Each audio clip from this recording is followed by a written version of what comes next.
तो hello learner, जैसा कि आपने थंबनेल पढ़ा कि आज के इस वीडियो में या इस ट्यूटोरियल में आपको एक पूरा का पूरा प्रोजेक्ट मैं करके दिखाऊंगा। मैं सिर्फ दिखाऊंगा नहीं, बना के दिखाऊंगा कि स्क्रैच से कैसे करते हैं जेंगो और पाइथन की मदद से। तो मैं ई कॉमर्स का प्रोजेक्ट बेसिकली बनाऊंगा। ई कॉमर्स में आपको पता ही है कैसे सेलर प्रोडक्ट ऐड करता है, कैसे यूज़र खरीदता है, कैसे वहाँ पे शो होता है। तो मैं सब कुछ स्क्रैच से करके दिखाऊंगा। अगर आप माइनर या मेजर प्रोजेक्ट के लिए आप ये देख रहे हो तो आपके लिए बहुत अच्छी चीज़ें होने वाली है, क्योंकि अब एक चीज़ तो आप ख्याल ही रख लें कि हर किसी का माइंडसेट अलग होता है, हर किसी का लॉजिक अलग होता है, पर रिजल्ट एट लास्ट हमें वही चाहिए, ठीक है?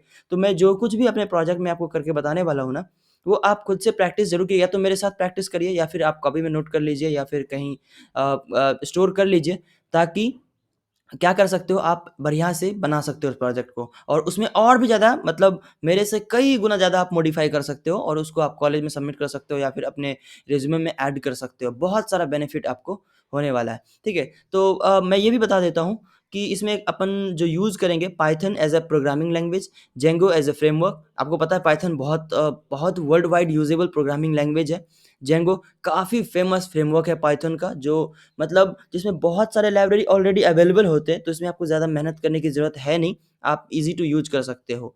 फिर एचटीएमएल, सीएसएस और जावास्क्रिप्ट मैं इस्तेमाल करने वाला हूँ basically as a front end technology. मतलब फ्रंट एंड टेक्नोलॉजी आप समझ रहे हो ना, कि जो यूज़र देखेगा, जो फ्रंट एंड की टेक्नोलॉजी होती है, जैसे कैसा पेज होना चाहिए, कैसा क्या होना चाहिए। और एसक्यूएलाइट एज़ अ डेटाबेस, आपको पता है डेटाबेस में अपन एसक्यूएलाइट, मायस्क्यूएल और पोस्टग्रे, मोंगोडीबी, बहुत सारे डेटाबेसेस आपके पास ऑप्शन है, ओरेकल भी है, कर सकते हो आप जेंगो के साथ। लेकिन मैं एसक्यूएलाइट ही यूज़ करूँगा, क्योंकि ये जेंगो का अपना डेटाबेस है और इसका मतलब आप मायस्क्यूएल भी कर सकते हो, पर मायस्क्यूएल करने के लिए ना, हो सकता है आपके कंप्यूटर में मायस्क्यूएल ना हो, तो मैं आपको इंस्टॉलेशन मुझे बताना पड़ेगा। तो इसलिए मैं एसक्यूएलाइट, जो कि जेंगो के साथ इनबिल्ट ही आता है, तो मैं प्रोजेक्ट स्क्रैच से करने वाला हूँ और वहाँ से मैं आपको जेंगो से इंस्टॉल करके बताऊँगा, ठीक है? थोड़ा-सा वीडियो लंबा हो सकता है, लेकिन आपको बहुत ज्ञान मिलेगा। इसके बाद आप इसके रेफ़रेंस में कई सारा प्रोजेक्ट कर सकते हैं, और सबसे इम्पोर्टेंट, आपको मैं लास्ट में प्रोजेक्ट का सूडो कोड भी दे दूँगा, ठीक है? प्रोजेक्ट का सोर्स कोड भी दे दूँगा, और जो लिंक है नीचे वैसे दे दिया हूँ, आप देख लीजिए चेक करके। तो वहाँ पर से आप कॉपी कर लीजिए और मेबी आप उसको एज़ अ रेफ़रेंस इस्तेमाल कर सकते हैं। तो चलिए स्टार्ट करते हैं। सबसे पहले अपन क्या करेंगे, आपको पता है जेंगो और पाइथन का प्रोजेक्ट करने के लिए ना, कमांड प्रॉम्प्ट से ही स्टार्ट करते हैं, जहाँ पर अपन जेंगो का सब कुछ लिखते हैं।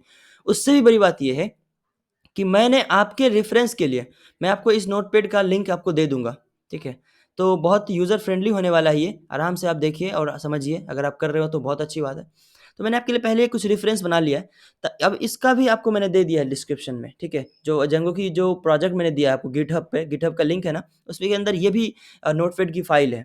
तो आप देख सकते हो, वहाँ पे मैंने मॉडिफ़ाई भी कर दिया है और भी बहुत सारा, ठीक है? तो इसमें देखो, मैंने ऑलरेडी मैं कुछ बनाऊँगा नहीं एचटीएमएल पेज, क्योंकि एचटीएमएल तो आपको खुद ही बनाने हैं। मैंने क्या किया, अपने रेफ़रेंस के लिए ऑलरेडी कहीं से गूगल से कॉपी किया, तो उसका भी लिंक नीचे मैंने इस नोटपैड के अंदर डाल ही दिया, वैसे वैसे भी डिस्क्रिप्शन में डाल दिया है क्रेडिट की वजह से।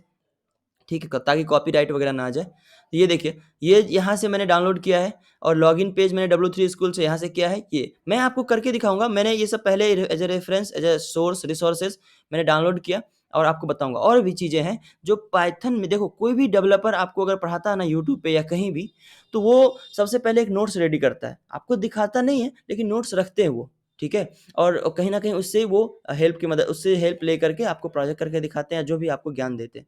तो मैंने क्या किया, जो इम्पोर्टेंट चीज़ें हैं, जो सबसे ज़रूरी है, उसको मैंने लिख लिया यहाँ पे, ताकि मैं कॉपी पेस्ट कर पाऊँ। और क्योंकि मैंने भी गिटहब पर ये प्रोजेक्ट डाला है, तो नोटपैड की फ़ाइल दे दिया। तो आप एक बार अगर इस वीडियो को लास्ट तक देख लिया ना आपने, तो आप वहाँ से कॉपी कर लोगे और बहुत आसानी से आप बना सकते हो।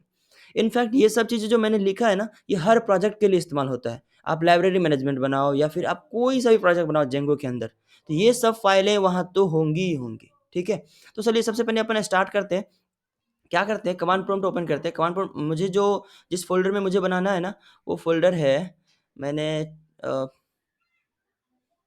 मैंने क्या है, कोड डेवलपमेंट के अंदर आइए और यहाँ पे फुल प्रोजेक्ट ई-कॉमर्स, ठीक है? मुझे इसके अंदर बनाना है। मान लीजिए यहाँ पे मैं एक फ़ोल्डर बना देता हूँ, जेंगो नाम का, ठीक है? इसके अंदर मुझे चलिए मैं इसके अंदर आता हूँ और यहाँ पे मैं कमांड प्रॉम्प्ट ओपन कर रहा हूँ। आपको पता है यहाँ पे कमांड प्रॉम्प्ट इस तरह से ओपन कर सकते हैं, राइट?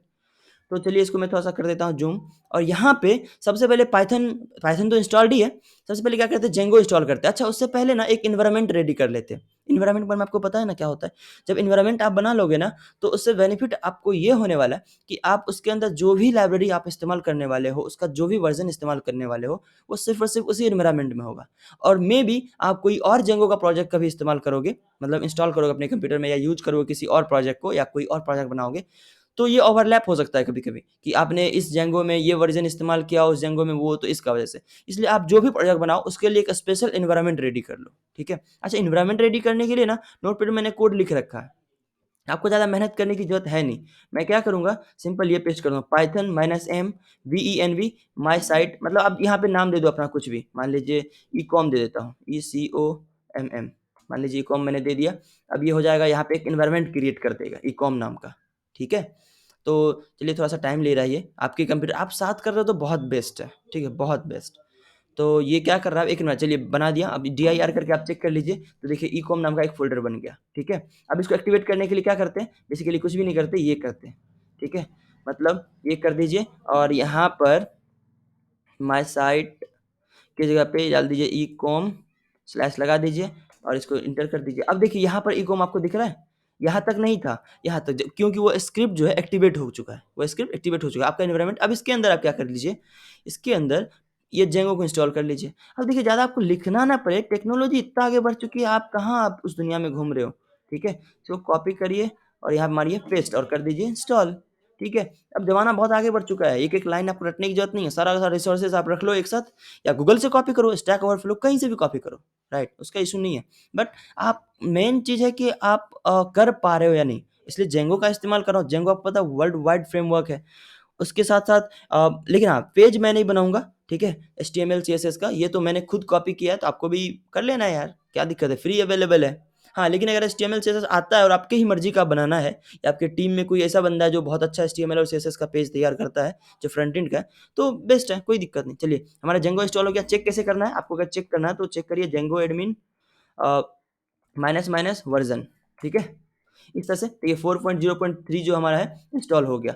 अच्छा, अब ठीक है, अब क्या करेंगे नए प्रोजेक्ट से स्टार्ट करते हैं अपन। नया प्रोजेक्ट बनाने के लिए ना अपन क्या करते हैं ईकॉम के ही सामने जहाँ पे वो आपका एनवायरनमेंट है वहीं पे अपन रेडी करते हैं। तो क्या करते हैं जेंगो माइनस एडमिन बनाने के लिए Django minus admin start project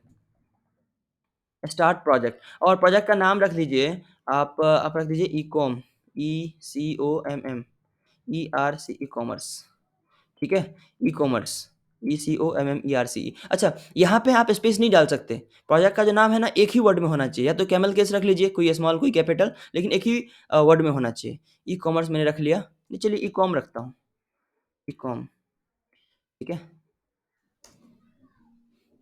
already exist अच्छा, ई-कॉम नाम का एक हमारा एनवायरनमेंट है, तो ये प्रोजेक्ट बनेगा ही नहीं। बेसिकली क्या करता हूँ मैं, कॉम ई कर देता हूँ। कोम ई COMME एक कुछ यूनिक आइडिया थोड़ा-सा, ठीक है? चलिए अब चेक करिए यहाँ पे क्या-क्या है। तो यहाँ पे देखिए एक कोम ई नाम का फ़ोल्डर बन गया जो कि प्रोजेक्ट है हमारा जेंगो प्रोजेक्ट और ई-कॉम नाम का एक हमारा एनवायरनमेंट है, उसको कोई लेना-देना हमारा नहीं है, ठीक है? वो सिर्फ़ और सिर्फ़ एनवायरनमेंट को एक्टिवेट करने के लिए, राइट? हमें मतलब है COMME से, कॉमी से, मान लीजिए कॉमी, कॉम समथिंग। तो अब देखिए, आपको पता है जेंगो का प्रोजेक्ट जब आप स्टार्ट करते हो ना, तो उसके अंदर मेन ऐप एक क्रिएट होता है। अब इतना चीज़ आपको पता ही है, इतना आपको बताने की ज़रूरत है नहीं, ठीक है? ये हमारा है, यहाँ मेन ऐप एक क्रिएट होता है, इस फ़ोल्डर में आप जो भी करना है, करिए। लेकिन आप इसके साथ-साथ कई सारे एप्लीकेशन बना सकते हो। जैसे होता है ना कि आप ई-कॉमर्स का वेबसाइट बना रहे हो, इसका मतलब एक होना चाहिए सेलर का ऐप अलग होना चाहिए। जो बायर है, उसका ऐप अलग होना चाहिए। सबका ऐप अलग-अलग होना चाहिए, तो उसके लिए अपन बना सकते हैं। सेलर का अलग बनाएँगे, बायर का अलग बनाएँगे। फिलहाल ये मेन ऐप है, जहाँ से पूरा का पूरा प्रोजेक्ट कंट्रोल होता है और मैनेज नाम की फ़ाइल तो आपको पता ही है, इस मैनेज नाम फ़ाइल से प्रोजेक्ट स्टार्ट होता है। चलिए सबसे पहले क्या करते हैं, प्रोजेक्ट स्टार्ट करने के लिए क्या लिखना पड़ता है अपन पाइथन manage.py अच्छा इसके अंदर आना पड़ेगा मुझे सबसे पहले, कॉम के अंदर आ जाइए, कॉम ई के अंदर आ जाइए और यहाँ पे लिखिए आप dir करके आप चेक कर लीजिए इसके अंदर क्या-क्या है, तो इसके मैनेज नाम की फ़ाइल है, इसका मतलब यहाँ से अपन प्रोजेक्ट को रन करवा सकते हैं। तो Python space manage.py space run server. आपको पता है जेंगो की फ़ाइल को रन कराने के लिए ना पाइथन फिर manage.py space run server, right? Enter press करिए। देखिए अगर कोई एरर होगा, कभी भी ये प्रोजेक्ट का एक खास बात है कि कभी भी कोई एरर होता है तो ये यहीं पर बता देता है। ये चीज़ मैं विजुअल स्टूडियो या फिर किसी एडिटर में मैं तो बाद में ओपन करूँगा। हाँ, गाइस अगर आपके पास नहीं है ना विजुअल स्टूडियो या कुछ, तो उसके लिए आप क्या करिए, आप गूगल से डाउनलोड कर लीजिए विजुअल स्टूडियो को। तो विजुअल स्टूडियो मेरे ख्याल से बेस्ट है, क्योंकि उसमें ऑप्शंस भी आपको आते हैं, सजेशंस आते हैं, बहुत सारी चीज़ों को याद नहीं रखना पड़ता, वो खुद ही आपको इंस्टॉल कर देते हैं। तो इसके लिए विजुअल स्टूडियो मेरे ख्याल से बेस्ट है। अगर आपका कंप्यूटर सपोर्ट नहीं करता विजुअल स्टूडियो, तो सबलाइम टेक्स्ट आप इस्तेमाल कर, ठीक है। तो विजुअल स्टूडियो या सबलाइम टेक्स्ट भी आप कर सकते हो अपने मर्जी के हिसाब से, ठीक है। तो ये रन हो गया। अब इसको रन कैसे कराओगे, ये खुद बता रहा है कि आपको इस वाले पोर्ट पर वो रन हो रहा है, ठीक है। चलिए इसको अपन रन कराते हैं, यहाँ पे कॉपी पेस्ट करिए। 127.0.0.1 कोलन 8000 पोर्ट है, ठीक है, जिस पोर्ट पर ये रन होगा प्रोजेक्ट, और ये आपका आईपी एड्रेस है लोकल होस्ट का। तो देखिए आपका प्रोजेक्ट जो है सक्सेसफुली होस्ट हो चुका है, ठीक है। तो अब होस्ट हो चुका, आप चलिए मेन काम पर पहुंचते हैं। तो सबसे पहले मैं इसी जगह पर, अगर आपने विजुअल स्टूडियो डाउनलोड किया होगा तो यहाँ पर जब राइट क्लिक करोगे तो इसी जगह पर ये ऑप्शन आ रहा होगा, ओपन विथ कोड। तो ऐसा कुछ करिए, ठीक है। और जब यहाँ पे करोगे, देखो क्या है कि आपने जो प्रोजेक्ट बनाया ना, हर चीज़ इसी के अंदर लिखने वाले हो, तो क्यों ना यहीं पे कोड ओपन कर ले। नोटपैड में तो ओपन करते नहीं है, ठीक है। तो कॉम ई नाम का एक मेन फ़ोल्डर है, मेन ऐप है कह सकते हो, और इसके अंदर ये सब फाइल्स हैं। मैनेज.py है तो कभी छेड़ना है ही नहीं आपको, ठीक है। मैं थोड़ा ज़ूम कर देता हूँ। और हाँ, अब देखिए, अब इसके अंदर जो मेन ऐप है ना, ये मेन ऐप है। इस पे अपन क्या करने वाले हैं, अपन रजिस्ट्रेशन, लॉगिन का काम यहाँ पे करवा लेंगे।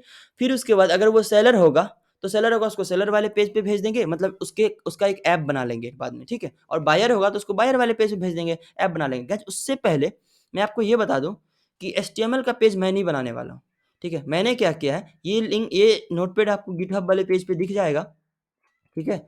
तो ये चीज़ वहाँ से आप खुद खुद कॉपी कर सकते हो। देखो ये कोड है ना, ये देखिए मैं गूगल करता हूँ इसको, ठीक है। ये देखिए, तो ये देखिए, ये एचटीएमएल का पेज है, ठीक है। यहाँ पे किस तरह से डिज़ाइन किया गया है। अब अपन क्यों डिज़ाइन में टाइम वेस्ट करें, जब ऑलरेडी गूगल वालों ने, कोई भी ब्लॉग वालों ने बना के देख रखा है, ठीक है। तो ये देखिए, आप ये ने बनाया, मैंने इसको क्या कर लिया है डाउनलोड, आप भी इसको डाउनलोड कर सकते हो, ठीक है। तो आप डाउनलोड कहाँ से करोगे, यहाँ देखो डाउनलोड ये टेम्पलेट है, ठीक है। आप यहाँ से आप भी डाउनलोड कर लेना, राइट। देखो ये 20 सेकंड डाउनलोड हो जाएँगे, तो मैं डाउनलोड अब नहीं करने वाला हूँ क्योंकि मैंने ऑलरेडी कर लिया है, ठीक है। और मैं जहाँ तक बता दूँ, लॉगिन पेज के लिए, लॉगिन पेज के लिए यहाँ से मैं यूज़ करने वाला हूँ ये चीज़। देखो ये W3 स्कूल वालों ने बना के ऑलरेडी रख रखा है, तो मैं इसका ये कोड कॉपी कर लूँगा। ये एचटीएमएल का कोड है, ये डायनामिक नहीं है, ये जो है आपका स्टैटिक है, ठीक है। ये देखो, और रजिस्टर के लिए, रजिस्ट्रेशन पेज के लिए ये मैं कर लूँगा, और इसके अंदर कुछ एट्रीब्यूट्स अगर मुझे ऐड करने हैं तो कर लूँगा नीचे, ठीक है। और ये तो कर ही लूँगा। लगे हाथ मैं आपको ये भी बता देता हूँ कि जब आप ये करोगे जेंगो के साथ, तो उससे पहले आपको जेंगो के अंदर कुछ चेंजेस करने होंगे, ठीक है। कैसा चेंजेस? ये देखो, settings.py आपको फ़ाइल दिख रही है, वो तो अपन बाद में करेंगे। मैं आपको अगर दिखा दूँ, टूर करा दूँ, वो जो डाउनलोड मैंने किया है, कहाँ है? वो है इस फ़ोल्डर के अंदर। हाँ, ये देखो, अब वो स्टैटिक का पेज है, ये देखो, ये पेज देखो आप, ये भी स्टैटिक है। अगर इस पे शॉप क्लिक करोगे, ये कहीं आपको कहीं नहीं भेजेगा। फिर आप मान लीजिए इस पे क्लिक करोगे, ये आपको कहीं नहीं भेजने वाला। फिर आप मान लीजिए इस पे बाय नाउ पे क्लिक करिएगा, फिर कहीं नहीं भेजेगा, यहीं रह जाएगा, ठीक है, क्योंकि ये स्टैटिक है। बाय नाउ पे क्लिक करिए, यहीं रह जाएगा, कहीं नहीं जा रहा। ये स्टैटिक है, अपन इसके अंदर ऐड करेंगे बाद में, ठीक है। अब देख लीजिए रिस्पॉन्सिबल है भी या नहीं, तो इसको फ़ोन व्यू में देखिए, हाँ, काफ़ी अच्छा रिस्पॉन्सिबल है, ये देखिए काफ़ी सही है, राइट। तो अपन इसको यूज़ करेंगे डायनामिक बनाने के लिए, ठीक है। और साथ ही साथ ये भी बता दूँ, अगर आपने जेंगो का प्लेलिस्ट देखना है ना, तो आप मेरे चैनल में जा सकते हो, और अगर आपको अगर उससे पहले पाइथन का देखना है, कोड डेवलपमेंट में जाओगे, और अगर आपको पाइथन का देखना है, तो पाइथन में भी कोई प्रॉब्लम अगर आपको आता है ना, तो आपके पास ये है। मैंने पाइथन का पूरा प्लेलिस्ट बनाया। मैं बेसिकली अपने जूनियर्स को लाइव पढ़ाया था, ठीक है? तो उनको ट्रेनिंग दी थी। लाइव 1 से लेकर के पाइथन फुल स्टैक इंट्रोडक्शन से लेके आपको एडवांस तक पढ़ाया था मैंने, ठीक है? काफ़ी सारे लगभग 63 लेक्चर्स हैं। 63 लेक्चर्स मैंने लिया था, और उसके साथ-साथ आपको अगर जेंगो का चाहिए, तो जेंगो का अभी हालाँकि चल रहा है। मेबी आप जब वीडियो देख रहे हो तब तक खत्म ना हो जाए। अभी 5 लेक्चर चला है जेंगो का, काफ़ी शानदार है। तो आप इसको ज़रूर देखिएगा। ठीक है? तो यहाँ पे आपको बहुत प्रॉब्लम सॉल्यूशन मिलने वाला है, राइट? तो ये चीज़ आपने देख लिया, यहाँ से मैं कॉपी किया हूँ इसको। तो चलिए अपन सबसे पहले जेंगो की तरफ चलते हैं, और जेंगो में क्या होता है, कुछ-कुछ सेटिंग्स में चेंज करने होते हैं, ठीक है? ये सेटिंग्स की फाइल है जेंगो का, जो बाय डिफ़ॉल्ट जेंगो देता है। चेंज क्या करना होता है, जैसे जितनी भी फाइल्स हैं, ये बेस डायरेक्टरी आप देख रहे हो, ये पैरेंट डायरेक्टरी है, ठीक है? जो भी फ़ाइल आप जेंगो के अंदर रखोगे, वो एचटीएमएल की फ़ाइल हो सकती है, वो सीएसएस का फ़ाइल हो सकता है, वो जावास्क्रिप्ट का फ़ाइल हो सकता है। तो बेस डायरेक्टरी को पता रहता है कि वो कहाँ पर रखा हुआ है। इसलिए जब आप टेम्पलेट ऐड करोगे, मतलब एचटीएमएल और सीएसएस की फ़ाइल को ऐड करोगे अपने जेंगो प्रोजेक्ट के अंदर, तो जब ऐड करोगे तो इस बेस डायरेक्टरी को बताना तो होगा, भैया यहाँ पर रखा हुआ है। तो उसके लिए ना मैंने पहले ऑलरेडी आपके लिए कोड रख रखा है। आपको कुछ नहीं करना है, ये 3 लाइन का कोड है, आप यहाँ पे पेस्ट कर दीजिए। सबसे पहले टेम्पलेट डायरेक्टरी है। टेम्पलेट डायरेक्टरी आपका कहाँ है? तो मतलब टेम्पलेट्स नाम का फ़ोल्डर है, स्टैटिक नाम का फ़ोल्डर और मीडिया नाम का फ़ोल्डर है, ठीक है? और क्योंकि os.path जॉइन किया मैंने, मतलब जॉइन किया बेस डायरेक्टरी से किसको? इस फ़ोल्डर को। यहाँ पे इम्पोर्ट ओएस कर दीजिए, ठीक है? ओएस आपका इम्पोर्ट हो गया। और अब ये सोचोगे आप टेम्पलेट्स, स्टैटिक, मीडिया ये कहाँ है? ये फ़ोल्डर है, ये आपको बनाना है। कहाँ बनाना है? आप आ जाइए आपके फ़ोल्डर में, जैसे कहाँ पे आपका प्रोजेक्ट था, जेंगो के अंदर, ईकॉम के अंदर, यहाँ पर, ठीक है? यहाँ पे एक बना दीजिए टेम्पलेट्स। टेम्पलेट्स नाम का फ़ोल्डर बना दीजिए। एक बनाइए स्टैटिक नाम का, एक बनाइए मीडिया नाम का। क्यों ये? टेम्पलेट्स जिसके अंदर अपन एचटीएमएल की फ़ाइल रखेंगे, स्टैटिक जिसके अंदर अपन सीएसएस की फ़ाइल रखने वाले हैं, और मीडिया जिसके अंदर अपन इमेजेस वगैरह रखने वाले हैं। मीडिया समझ रहे हो ना? वो सब रखने वाले हैं। अच्छा, उसकी लिंकिंग भी तो ज़रूरी है, तो उसकी लिंकिंग ज़रूरी है, इसलिए मैंने स्टैटिक डिर नाम स्टैटिक में रख दिया, टेम्पलेट डिर में ये रख दिया। ये बेसिकली इंस्टेंस है। हालाँकि हमने क्या किया, जहाँ पे हमारा ये फ़ोल्डर है, देखो यहाँ पे टेम्पलेट्स आ गया, ये सब चीज़। तो जहाँ पे हमारा फ़ोल्डर है, उसको बेस डायरेक्टरी से जॉइन करा दिया, ताकि इसको पता हो कि आपका जो टेम्पलेट्स है कहाँ पर है, सीएसएस की फ़ाइल कहाँ पर है, ठीक है? आगे ये तो आपने चेंज कर ली। इसके जब नीचे आओगे, आपको क्या करना है, जैसे टेम्पलेट्स, ये टेम्पलेट का डायरेक्टरी का नाम क्या है? ये डायरेक्टरी है। इंस्टेंस है इसका ये, कि कहाँ पर वो स्टोर है, तो आपको बस ये टेम्पलेट्स नाम का एक एट्रिब्यूट है, यहाँ पे आइए और इसको पेस्ट कर दीजिए, टेम्पलेट dir, जो बता दीजिए कि वो डायरेक्टरी कहाँ है, जहाँ से वो टेम्पलेट्स बार-बार रिडायरेक्ट करेगा। सेटिंग्स में बहुत नॉर्मल चेंजेस करने हैं। हाँ, अगर आप मायस्क्वेल इस्तेमाल करते हैं ना, तो यहाँ पे थोड़ा बहुत आपको पता होगा मायस्क्वेल में किस तरह से पोर्ट नंबर होता है, किस तरह यूज़र नेम, आईडी, पासवर्ड होता है, ये सब वहाँ पर बस ऐड कर दीजिए, ये मायस्क्वेल को कनेक्ट कर लेगा, ठीक है? तो मैं भी एसक्यूएलआइट ही इस्तेमाल करने वाला हूँ। और सबसे नीचे आइए, और नीचे में ये स्टैटिक दिख रहा है ना, यहाँ पे बस एक स्टैटिक का पाथ डाल दीजिए आप। स्टैटिक का पाथ कहाँ से डालोगे? ये वाला हो गया। स्टैटिक का और मीडिया का, ये सब का पाथ डाल दीजिए बस, और कुछ नहीं करना आपको। ये है ना? यहाँ पे पेस्ट कर दीजिए। मतलब media URL, media underscore URL, ये मीडिया की जगह पे मीडिया रहेगा। स्टैटिक यूआरएल कहाँ है? स्टैटिक। और स्टैटिक फाइल्स का मतलब स्टैटिक का जो फाइल है आपका सीएसएस वाली, उसका डायरेक्टरी कहाँ है? बेसिकली लिस्ट के अंदर है बस। ये स्टैटिक डायरेक्टरी आपको पता है ना कहाँ से आया? यहाँ से, जो हमने लिखा था स्टैटिक dir, ठीक है? और मीडिया रूट, वही मीडिया रूट, जहाँ पे हमारा मीडिया नाम का फ़ोल्डर है। देख लीजिए मीडिया नाम का फ़ोल्डर कहाँ है? यहाँ है। मीडिया बनाया था मैंने, स्टैटिक बनाया, टेम्पलेट्स बनाया, कुछ इस तरह से, राइट? समझ में आ गया? तो सेटिंग्स में अब इतना ही चेंजेस करने हैं। हाँ, एक चेंजेस और है, वो क्या है? जैसे इंस्टॉल्ड ऐप्स, तो इसके अंदर जितने भी ऐप्स आपने बनाया है, ऐप्स मतलब क बायर का ऐप हो सकता है, एक सेलर का ऐप हो सकता है, ठीक है? अभी फ़िलहाल एक ही ऐप है हमारा, वो है मैन ऐप, COMME, एक ही ऐप है, वो है मैन ऐप। ठीक है? जो प्रोजेक्ट का नाम है अभी, तो COMME हमारा नाम है, कोम, ठीक है? तो कोम नाम का हमने प्रोजेक्ट बनाया है, ठीक है? इसके बाद कोमा लगा के आपके पास और भी ऐप होंगे तो आप इसको ऐड कर सकते हो। ऐप मतलब एक ऐप होता है ना, जो जैसे आपने अगर बैंक की वेबसाइट देखा होगा, तो एक पेमेंट ऐप होता है, एक डैशबोर्ड होता है, यूज़र होता है, एक एडमिन होता है, एक कस्टमर का होता है, एक लोन का होता है, इस तरह से होता है ना, उस तरह से मॉड्यूल अपन बनाएँगे। तो अभी फिलहाल एक ही है, जो मैन ऐप है, जो हमने प्रोजेक्ट बनाया था, ऑटोमेटिक जेंगो ने क्रिएट किया था, वो है। अब चलते हैं अपन यूआरएल्स पे। ठीक है? अब यूआरएल्स के सेक्शन में जाएँगे, अब ये एडमिन दे रखा है बाय डिफ़ॉल्ट, ठीक है? एडमिन है, तो ठीक है, एडमिन है तो कोई दिक्कत नहीं है, लेकिन अब हमें हमें एडमिन क्या है? एडमिन इसलिए क्योंकि आप जो आपके पास जो डेटाबेस होगा ना, वो चेक करोगे कहाँ? एडमिन नाम के यूआरएल पर। यूआरएल क्या होता है आपको पता है ना? यहाँ पर जाने के बाद स्लैश लगाइए और आप एडमिन अगर लिखिएगा, तो एडमिन को रिडायरेक्ट करेगा, ठीक है? अभी कोई एरर है क्या? यहाँ पे आपको error again and again check करते रहना है, ठीक है? तो अगर कोई एरर होगा, तो ये आपको यहीं पे शो कर देगा, ठीक?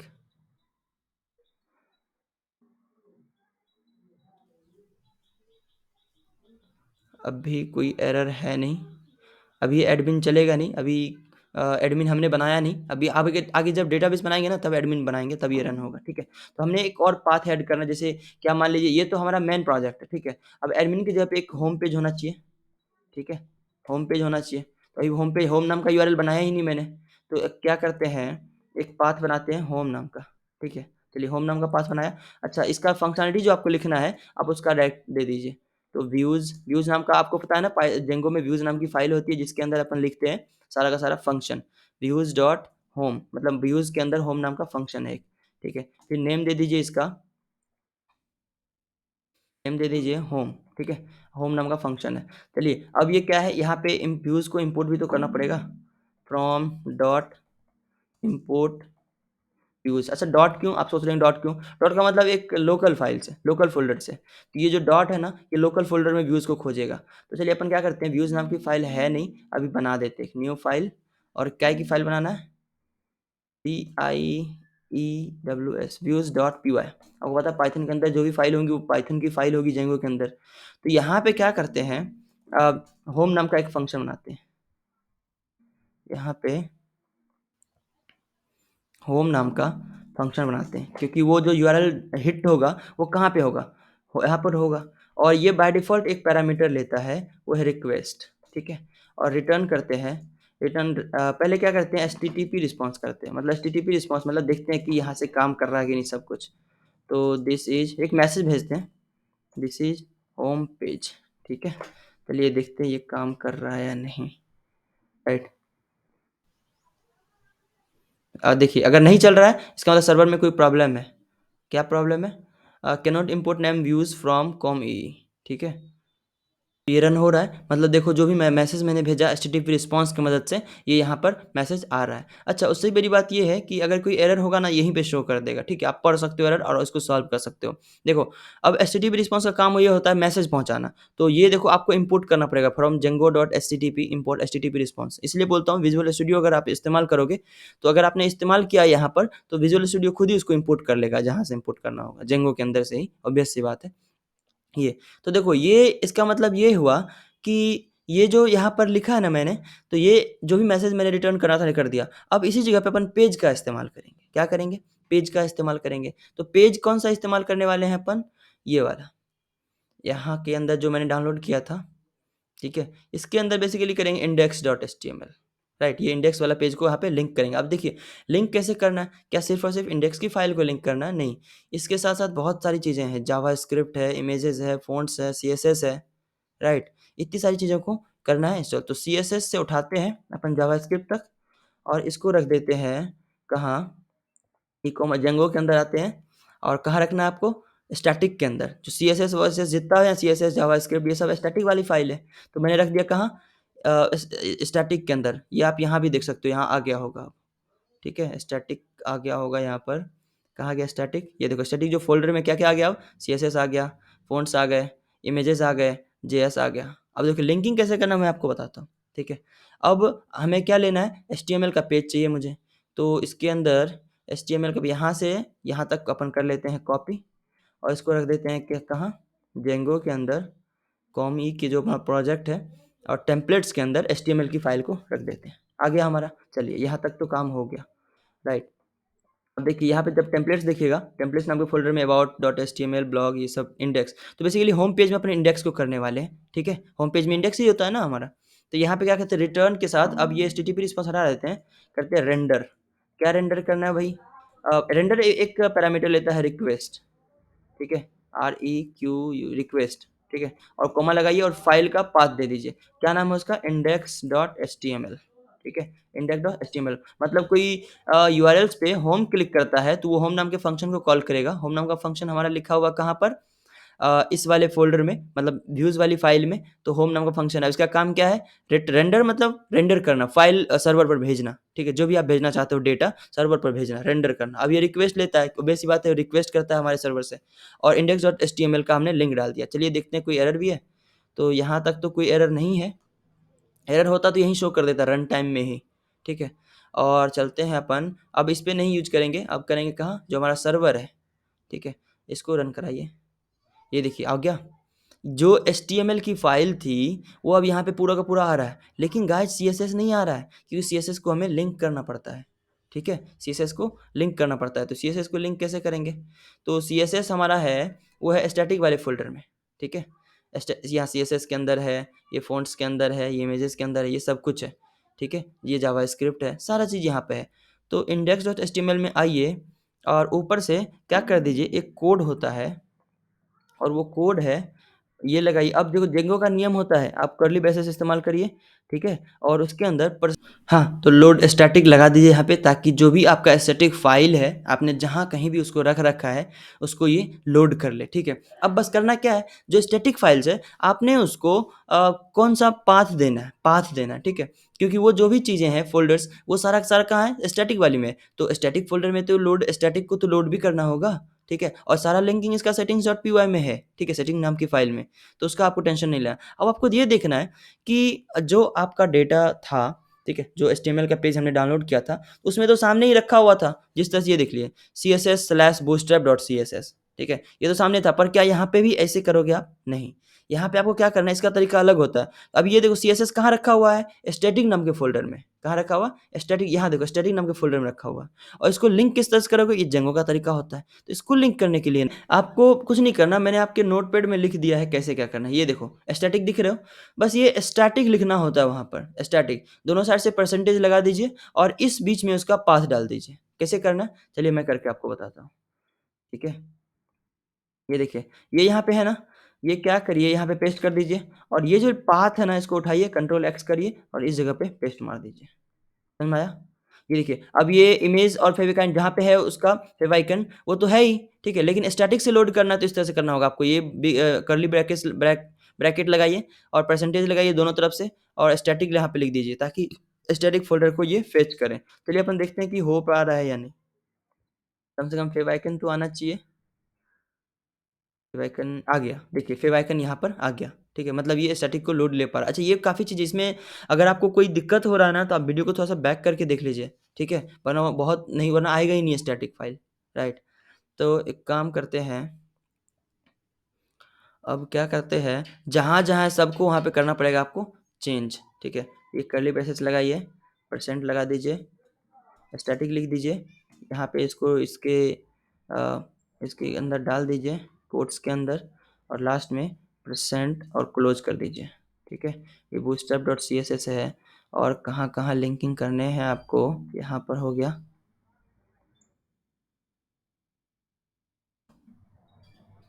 चलिए मैं ये सब करके फिर मैं वीडियो को थोड़ा-सा पॉज़ कर देता हूँ, ठीक है?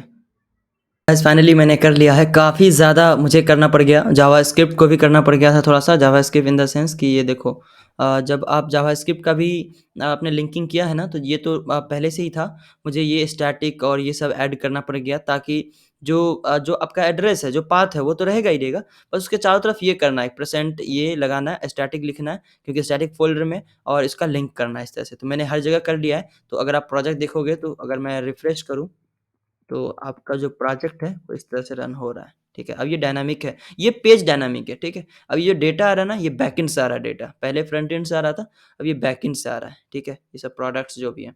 तो अब ना हमारा जो अगला टारगेट है ना, वो सबसे पहले क्या करते हैं, ये होम पे index.html इसको रिमूव कर देते हैं अपन, ठीक है? ये बटन पे जो लिंक किया हुआ है ना होम पे, चलिए अपन index.html पे आते हैं, होम। अच्छा, यहाँ जहाँ लिखा हुआ है index.html, वहाँ पे क्या करते हैं अपन, जहाँ-जहाँ index.html है, वहाँ अपन पूरा का पूरा चेंज ही कर देते हैं। क्या कहते हैं, स्लैश होम कर देते हैं, ठीक है? हर जगह हो गया। अपन करते हैं इसे रिफ्रेश और स्लैश होम, ठीक है? अब जितना भी क्लिक करो इसी पेज पे आप रहने वाले हो, स्लैश होम। अब ये डायनामिक है, स्टैटिक नहीं है, डायनामिक है, ठीक है? शॉप नाउ पे तो कुछ है ही नहीं अभी, और सब होम पेज, राइट? यहाँ तक ठीक है, क्लियर है। अब अपन करते क्या है, ब्लॉग की जगह पे ना लॉगिन लगा देते हैं, ठीक है? ब्लॉग जहाँ पर है, BLOG ब्लॉग, ये यहाँ पे है ना, यहाँ पे क्या कर देते हैं, लॉगिन। अच्छा, लॉगिन कैसे? लॉगिन नाम का यूआरएल तो हमारे पास है ही नहीं। अब ये तो एरर आने वाली है ना, देखो ये चीज़ आप समझ लो। अब यहाँ पे क्या आ गया, लॉगिन, सॉरी यहाँ लिखना भी पड़ेगा ना, लॉगिन, राइट? अब देखो लॉगिन, अब ये बोला लॉगिन नाम का यूआरएल तो है ही नहीं। चलिए अपन क्या करते हैं, सबसे पहले यूआरएल्स बनाते हैं। तो इसको करिए कॉपी, पेस्ट कर दीजिए और यहाँ पे लिख दीजिए लॉगिन, LOGIN, लॉगिन। अच्छा, बेसिकली आपको करना क्या, मैंने आपके लिए पिछले प्रोजेक्ट का रख रखा है शायद से, ठीक है? ये देखिए, तो क्यों ना इसको उठा के रख दिया जाए मेरे ख्याल से, ठीक है। तो चलिए ठीक है, लॉगिन, लॉगआउट, साइन अप 3 चीज़ें हमने रख रखा था, ठीक है। अच्छा, सेटिंग्स को भी इम्पोर्ट कर दीजिए, समटाइम्स इसका भी ज़रूरत पड़ता है, ठीक है।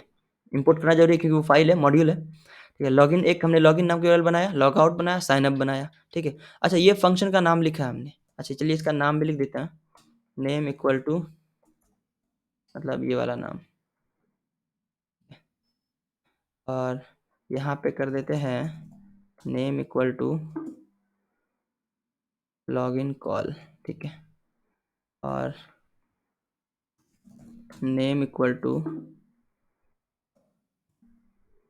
मतलब ये, ठीक है। लॉगिन लोड, ये सब हो गया।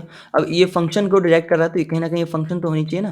तो फंक्शन क्या होना चाहिए वो मैंने लिखा है या नहीं, चलिए कोई दिक्कत नहीं है। मैं क्या करता हूँ, एक फंक्शन बनाता हूँ ये तीनों का, ठीक है।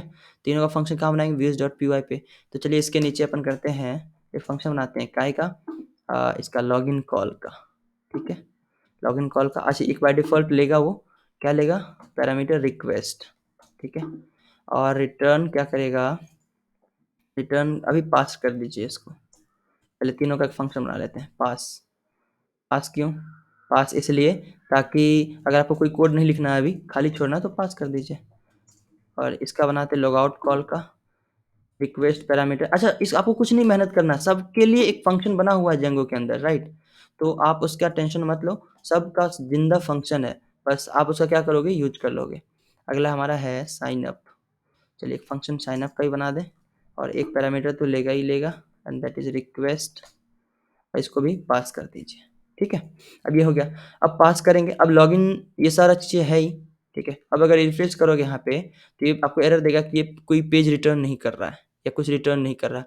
यूआरएल तो है लेकिन ये कुछ भी रिटर्न नहीं कर रहा है, राइट। तो अब क्या करेंगे, एक काम करते हैं, रिटर्न रेंडर रिक्वेस्ट, ठीक है। और एक पेज बनाते हैं, login dot login page dot H T M L, LOGINPAGE, login page dot H T M L.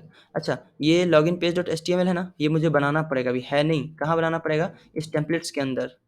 ये टेम्पलेट्स आप देख रहे हो जिसके अंदर ये सारा पेज है, इसके अंदर लॉगिन वाला पेज उन्होंने नहीं दे रखा है, तो मैं बनाता हूँ login page dot H T M L, ठीक है। अब इसके अंदर लॉगिन पेज का कोड लिखना पड़ेगा। मैंने आपको बताया था कि उसके लिए मैंने ऑलरेडी जुगाड़ कर रखा है, तो उसका टेंशन नहीं लेना है आपको। ये लॉगिन, अच्छा ये रहा लॉगिन हमारा, इस कोड को पूरा कॉपी कर लीजिए, और मैं क्या करता हूँ, इस लॉगिन पे रख देता हूँ, ठीक है। अब ये एरर खत्म हो गया होगा मे बी, देखिए लॉगिन पेज हमारा आ गया, ठीक है। ये यहाँ पे जो आईडी पासवर्ड लॉगिन करिए, ठीक है। अभी हालांकि कुछ इसके अंदर मैंने कोड नहीं लिखा है, बस लॉगिन पेज है ये, बस, राइट। अब क्या करना है, अब देखिए इस तरह से पिछले index dot H T M L वाले पेज में आपने ऊपर में देखा था किस तरह से अपन इसको इंपोर्ट करते हैं, तो इसको इसको भी इंपोर्ट करना पड़ेगा ताकि ये रिडायरेक्ट कर पाए। हालांकि इसका कोई कोड है नहीं स्टैटिक में, लेकिन फिर भी ठीक है, इस तरह से करेंगे, ठीक है। तो देखिए ये हमारा लॉगिन का पेज हो गया, राइट। तो उससे पहले क्या करते हैं ना, साइन अप का भी बना ही लेते हैं लगे हाथ, राइट। तो ये जो साइन अप है हमारा, मान लीजिए ये भी रिटर्न कर रहा है, क्या रिटर्न कर रहा है, रेंडर रिक्वेस्ट। अब ये कर रहा है, मान लीजिए register, REGIST, register, register dot H T M L, ठीक है। मान लीजिए register dot H T M L है, तो इसका एक फाइल बना ही देते हैं टेम्पलेट्स के अंदर। अब यहाँ है टेम्पलेट्स हमारा, new file, register dot H T M L, REGISTR, register dot H T M L. और ये रजिस्टर का है तो इसको कर लेते हैं कॉपी और कर देते हैं यहाँ पे पेस्ट। और एक चीज़ जो ऊपर में ये जो लोड स्टैटिक है ये लगा दीजिए, ताकि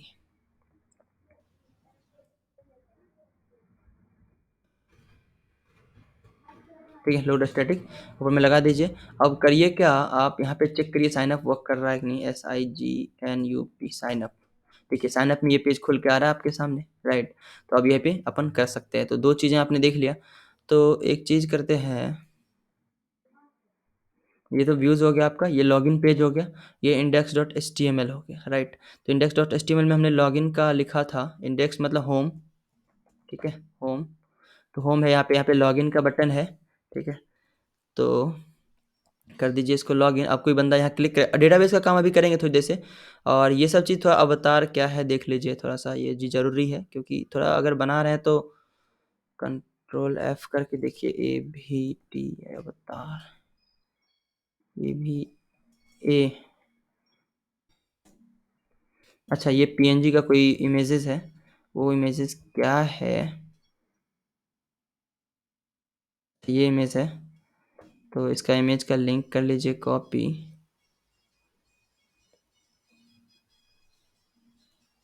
कहाँ पर है ये देख लेता हूँ, ठीक है। मैं सीधा ई को कॉपी कर लेता हूँ और इसके अंदर इसका लिंक पेस्ट कर दीजिए। करिए रिफ्रेश मिस्टर अवतार जी। ये देखिए ये यहाँ पर आ गया। अब रिस्पॉन्सिव भी है क्योंकि मैंने W3 स्कूल से लिया है। ये देखिए काफ़ी रिस्पॉन्सिव है, ठीक है। आप इसमें चाहे तो बाद में अपना इमेज भी खुद का ऐड कर सकते हैं, इसका इशू नहीं है, राइट। तो ये चीज़ हमारा हो गया। लॉगिन पेज वर्क कर रहा है और लॉगिन का वहाँ बटन आपको दिख रहा है, ठीक है। तो अपन क्या करते हैं, ये रजिस्टर डॉट HTML भी वर्क कर रहा है सही से। अच्छा, यहाँ पे है ना, अगर ये फॉरगेट पासवर्ड का ऑप्शन है, फॉरगॉट का, यहाँ पे ये कर देते हैं मतलब न्यू यूज़र के लिए, ठीक है। अगर आप न्यू यूज़र हो तो यहाँ से आप वो कर सकते हो। तो कहाँ करेंगे, लॉगिन फॉर्म कहाँ गया, लॉगिन पेज में फॉरगॉट यहाँ पे है, लिंक दे देते हैं न्यू, जिस तरह से होता है ना new user.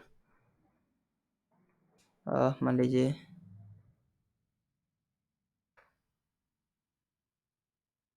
Resist-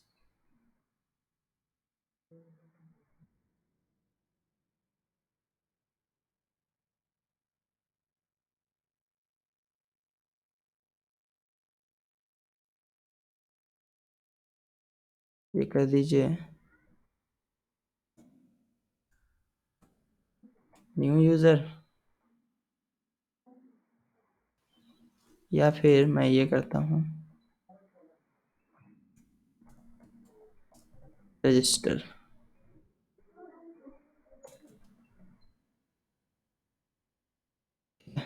new user register. अब रजिस्टर के अंदर क्या करते हैं, यहाँ पर एक लिंक लगा देते हैं, साइन अप का, SIGNUP साइन अप, ठीक है। स्लैश लगाना ना भूलिएगा। साइन अप करते हैं। अब इस पर क्लिक करेगा, साइन अप पेज पे आ जाएगा और यहाँ पे ऑलरेडी हैव एन अकाउंट, तो यहाँ साइन इन का जो बटन है कहाँ, ये रजिस्टर पेज पर, यहाँ पे क्या करते हैं, साइन इन जहाँ पर है वहाँ पे यहाँ कर दीजिए क्या, slash login, right. Already have an account मतलब लॉगिन कर लीजिए, सिंपल। तो चलिए इसको करते हैं refresh. Already have an account, हाँ आ गया लॉगिन पे। न्यू यूज़र रजिस्टर यहाँ आ गया। चलिए किस तरह से वर्क कर रहा है ना, ठीक है। अब यहाँ पे दो चीज़ उससे लेंगे और इसको रखेंगे अपने डेटाबेस के अंदर, ठीक। तो मान लीजिए डेटाबेस, आपको डेटाबेस का काम करना, अच्छा ये लॉग आउट भी है, ठीक है। लॉग आउट अपन देखेंगे बाद में, कोई इशू नहीं है। अब अपन डेटाबेस का अगर काम करना चाहें तो डेटाबेस में क्या करते हैं अपन, न्यू फाइल करिए और यहाँ पे बनाइए models.py। मॉडल नाम की फाइल है। मॉडल्स में क्या होता है, बेसिकली अपन डेटाबेस लिखते हैं, ठीक है। डेटाबेस का क्वेरी या जो भी चीज़ें हो अपन लिखते हैं, ठीक है। अच्छा, उसके लिए टेंशन नहीं लिखा, मैंने लिख रखा है आपका ऑलरेडी। तो यहाँ से आप कर सकते हो क्या, कॉपी पेस्ट। तो अच्छा, ये चीज़ views.py के लिए है, ठीक है। व्यूज़ के लिए, जैसे व्यूज़ में बहुत सारे लाइब्रेरी अपन इंपोर्ट यूज़ करने वाले हैं, ठीक है। तो जब उसके यूज़ करने के लिए हमने बहुत सारी लाइब्रेरी को ऑलरेडी इंस्टॉल कर रखा है, ठीक है। चलिए models.py के अंदर एक बनाते हैं क्या,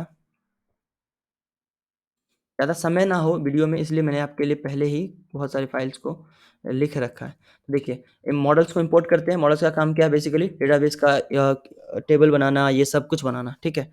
और यूज़र क्या होता है, यूज़र मैं आपको समझाता हूँ। यूज़र एक ऐसा टेबल है ना जो जेंगो खुद ही बना के रखता है आपके लिए, जिसके अंदर first name, last name, user name, email, ये सब का टेबल बना होता है, ठीक है। आपको बनाने की ज़रूरत नहीं पड़ती है। हाँ, उसके अलग अगर आपको कुछ बनाना है, जैसे मुझे बनाना ये कि यूज़र का मोबाइल भी लेना है। अच्छा, रोल अभी नहीं चाहिए मुझे, यूज़र का मोबाइल भी लेना है और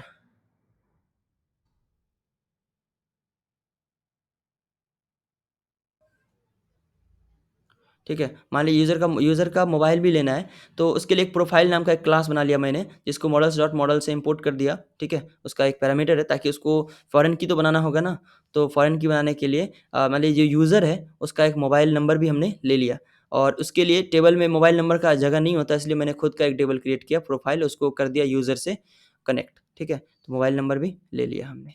तो हमें करना क्या है ये तो मान लीजिए बन गया, तो बन गया अच्छा इसको माइग्रेट करना पड़ेगा। Python space manage.py make migration make migrations कर दीजिए और फ़ोल्डर का नाम दे दीजिए। देखिए ये बता देगा आपको माइग्रेशन करने की ज़रूरत है या नहीं। रन सर्वर भी हो गया। Python space manage.py space make migration एक प्रोफाइल नाम का ये देख रहे हो प्रोफाइल नाम का एक टेबल क्रिएट हुआ है राइट। अब क्या करते हैं पाइथन स्पेस मैनेज डॉट सारा काम manage.py से ही स्टार्ट होता है ठीक है। माइग्रेट करते हैं इस प्रोफाइल को ठीक है। माइग्रेट में क्या होगा डेटाबेस आपका बन जाएगा टेबल के अंदर राइट। अब फिर से अब रन करा देते हैं प्रोजेक्ट को Python space manage.py space run server ठीक है। अब देखो इतना सारा चीज़ हमारे पास बन गया। अब क्या करेंगे ये जो आपका रजिस्टर डॉट एचटीएमएल है ना इसके अंदर कुछ-कुछ वो कर दीजिए। क्या करना है आपको? बस करना कुछ नहीं है जैसे वो पहले से क्या दे रखा था रजिस्टर में अगर आप जाएँगे तो यहाँ ईमेल, पासवर्ड और रिपीट पासवर्ड है। लेकिन इसके साथ-साथ और भी कुछ चीज़ें हमें चाहिए। ईमेल के साथ-साथ फर्स्ट नेम भी चाहिए, ठीक है? तो मान लीजिए मैं क्या कर रहा हूँ, इसी को कॉपी करता हूँ और इसके ऊपर मैं पेस्ट कर देता हूँ, ठीक है? तो ईमेल के जगह पे मैं ले लेता हूँ full name.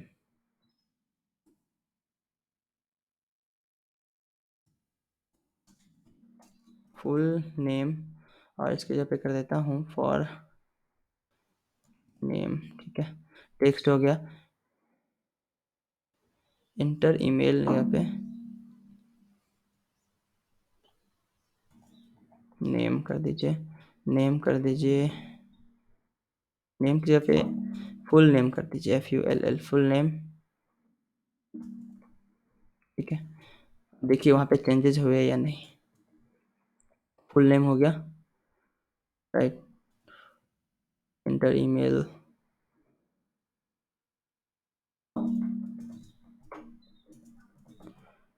Inter your name ठीक है हो गया ये। उसके साथ हमें चाहिए एक और क्या चाहिए यूज़र नेम तो अपन ईमेल को ही कर लेंगे और full name email password repeat password इसके अलावा और कुछ नहीं चाहिए ना मोबाइल नंबर चाहिए ठीक है। तो क्या करते हैं